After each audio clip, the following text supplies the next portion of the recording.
Hello Potter heads, ছোটবেলা থেকে আজ পর্যন্ত হ্যারি পটার মুভিগুলো কতবার দেখেছেন? 100 বার নাকি তারও বেশি? আমরা সবাই ভাবি যে হগওয়ার্টসের প্রতিটি কোণা আমাদের চেনা, কিন্তু বিশ্বাস করুন, জে.কে. রাউলিং এবং মুভি ডিরেক্টররা এমন কিছু ছোট ছোট ডিটেলস লুকিয়ে রেখেছেন যা আপনার চোখের সামনেই ছিল, কিন্তু আপনি হয়তো কখনোই খেয়াল করেননি।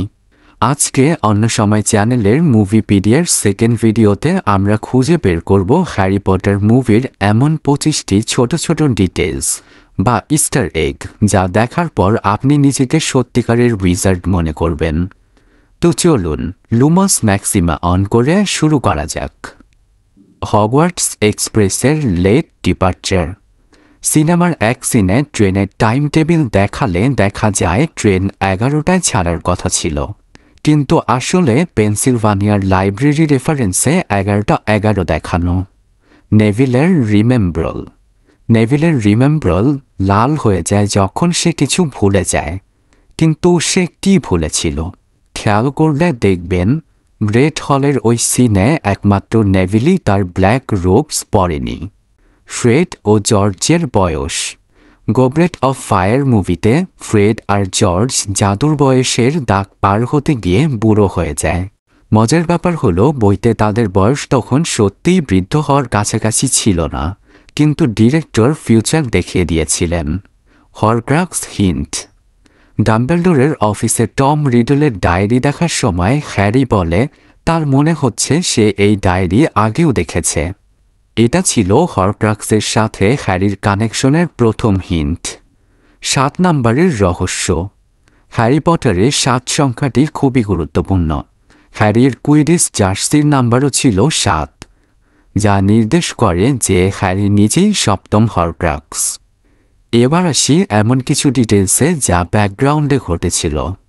Detailing logo. লক্ষ্য করেছেন কি প্রথম মুভি থেকে শেষ মুভি পর্যন্ত ওয়ার্নার্স ব্রাদার্সের লোগোটি আস্তে আস্তে অন্ধকার এবং জম ধরা হতে থাকে, যা নির্দেশ করে সময়টা কতটা খারাপ হচ্ছে। Frank Bryce. Goblet of Fire মুভিতে কেয়ারটেকার ফ্র্যাঙ্ক ব্রাইসের কেটলিতে ধোয়া ওড়ার আওয়াজটা ঠিক সাপের হিস হিস শব্দের মতো ছিল, যা নাগিনের উপস্থিতিতে বোঝায়। ম্যারাউডার্স ম্যাপ। প্রিজনার অফ আজকাবান মুভির শেষে ক্রেডিট সিন চলাকালীন ম্যাপে দেখা যায় দুজন পায়ের ছাপ একটা কোণায় খুব ঘনিষ্ঠভাবে দাঁড়িয়ে আছে। ফ্যানরা মনে করেন ওরা হয়তো কিস করছিল। গিল্ডরয় লকহার্ট। চেম্বার অফ সিক্রেটস মুভিতে লকহার্টের টেবিলে নিজেরই একটি উইগ দেখা যায়, মানে তার সুন্দর চুলগুলো আসলে নকল ছিল। ম্যাকগোনাগলের কুইডিচ প্রেম। প্রথম মুভিতে ট্রফি কেসের সামনে হ্যারি যখন দাঁড়ায় তখন তার বাবার নাম দেখে, ঠিক তার পাশেই ম্যাকগোনাগল নামটিও লেখা ছিল, অর্থাৎ প্রফেসর ম্যাকগোনাগলও একসময় দুর্দান্ত প্লেয়ার ছিলেন। ক্যারেক্টারদের পোশাকও কিন্তু কথা বলে। ভোল্ডেমর্টের রোপ। যতবার ভোল্ডেমর্টের একটি করে হরক্রাক্স ধ্বংস হয়েছে তার গায়ের কালো আলখেল্লা বা রোপটি ততই ফ্যাকাশে বা ধূসর হতে শুরু করে, যেন সে ধীরে ধীরে মুছে যাচ্ছে। আমব্রিজের পিঙ্ক ড্রেস। প্রফেসর আমব্রিজ যত বেশি পাওয়ারফুল এবং শয়তান হতে থাকেন তার গায়ের গোলাপির জামার রং ততই গাঢ় হতে থাকে। রন ও হারমিওনি। হ্যারি এবং হারমিওনির জামাকাপড় সবসময় ফিটফাট থাকলেও রন উইজলির জামাকাপড় সবসময় একটু পুরনো বা ঢিলাঢালা দেখায়, কারণ সে তার ভাইদের পুরনো জামা পরত। বেলাট্রিক্সের পজিশন। বেলাট্রিক্স হল ভোল্ডেমর্টের সবচেয়ে ভক্ত এবং উগ্র অনুসারীদের একজন। সে স্বেচ্ছায় ভোল্ডেমর্টের সামনে সাবমিসিভ ভঙ্গিতে থাকে, কারণ সে ছিল ভোল্ডেমর্টের সবচেয়ে লয়াল ফলোয়ার। লুসিয়াসের ইম্প্রোভাইজেশন।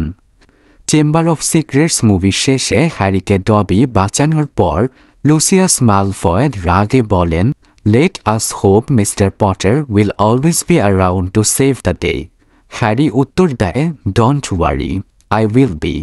জানেন কি জেমস আইজ্যাকস অর্থাৎ লুসিয়াস এই ডায়লগটি তৎক্ষণিক বানিয়ে বলেছিলেন, আর ড্যানিয়েলও অর্থাৎ হ্যারি পটার সাথে সাথে উত্তর দিয়েছিল। এখন আমরা বাকি ডিটেলসগুলো দেখে নেব, চোখ সরাবেন না। স্লাগহর্নের জুতোর পজিশন যখন তিনি চেয়ার হয়েছিলেন। হগওয়ার্টস এক্সপ্রেসে চকলেট ফ্রগ লাফ দিয়ে জানালা দিয়ে পালায়। শেষ মুভিতে হ্যারি, রন, হারমিওনের বাচ্চাদের সিনটিতেও জানালায় একটি চকলেট ফ্রগ ছিল। ড্যানিয়েল র্যাডক্লিফ পুরো সিরিজে প্রায় ৮০টি চশমা ভেঙেছিলেন। হাফ ব্লাড প্রিন্স মুভিতে টম রিডলের ঘরের জানালায় ৭টি পাথর ছিল, যা ৭টি হরক্রাক্সকে বোঝায়। হ্যাগ্রিডের হাটে তার কুকুর ফ্যাং বাদে বাকি সবকিছুই ছিল বিশাল আকৃতির। শেষ যুদ্ধে হ্যারি যখন ভোল্ডেমর্টকে জড়িয়ে ধরে লাফ দেয়, তখন হ্যারি ভোল্ডেমর্টের ঘাড় পেঁচিয়ে ধরে, ঠিক যেমনটা লিলি পটার হ্যারিকে ধরেছিল। ড্র্যাকো মালফয় পুরো সিরিজে একবারও হারমিওনিকে সরাসরি নাম ধরে ডাকেনি। প্রফেসর ট্রিলৌনি যা ভবিষ্যৎবাণী করতেন তা সঠিক হতো। তিনি বলেছিলেন ১৩ জন ডিনার টেবিলে বসলে প্রথম যে উঠবে সেই মারা যাবে। ডাম্বেলডর উঠেছিলেন আর তিনিই পরবর্তীতে মারা যান। The last scene. প্রথম মুভিতে হগওয়ার্টস এক্সপ্রেসে ওঠার সময় হ্যারি হ্যাগ্রিডকে বিদায় জানায়, আর শেষ মুভিতে হ্যারি তার ছেলে অ্যালবাসকে সেই একই ট্রেনে বিদায় জানায়, অর্থাৎ সাইকেল সম্পন্ন হলো। এই ২৫টি ডিটেলস আমার বের করতে তো মাথা ঘুরিয়ে গিয়েছে। কিন্তু আপনারা বলুন তো, এর মধ্যে কোন ডিটেলসটা দেখে আপনি সবচেয়ে বেশি অবাক হয়েছেন? ৭ সংখ্যার রহস্য নাকি লুসিয়াসের ইম্প্রোভাইজেশন? কমেন্টে অবশ্যই জানাবেন। আর অন্য সময়ের এই মুভিপিডিয়া এপিসোডটি যদি আপনাদের ভালো লাগে, তবে আপনার পটারহেড বন্ধুদের সাথে শেয়ার করতে ভুলবেন না। আর আপনারা যদি pirates of the Caribbean franchise অথবা জ্যাক স্প্যারোকে পছন্দ করে থাকেন, তাহলে ডেসক্রিপশন লিঙ্কে দেওয়া পাইরেটস অব দ্য ক্যারিবিয়ান সিরিজের অজানা কিছু ফ্যাক্ট ভিডিওটি দেখে আসতে পারেন। এরকম আরও জাদুকরী ভিডিওর জন্য সাবস্ক্রাইব করুন এবং বেল আইকনটি প্রেস করে দিন। দেখা হবে পরের ভিডিওতে। ততক্ষণ পর্যন্ত সবাই ভালো থাকুন।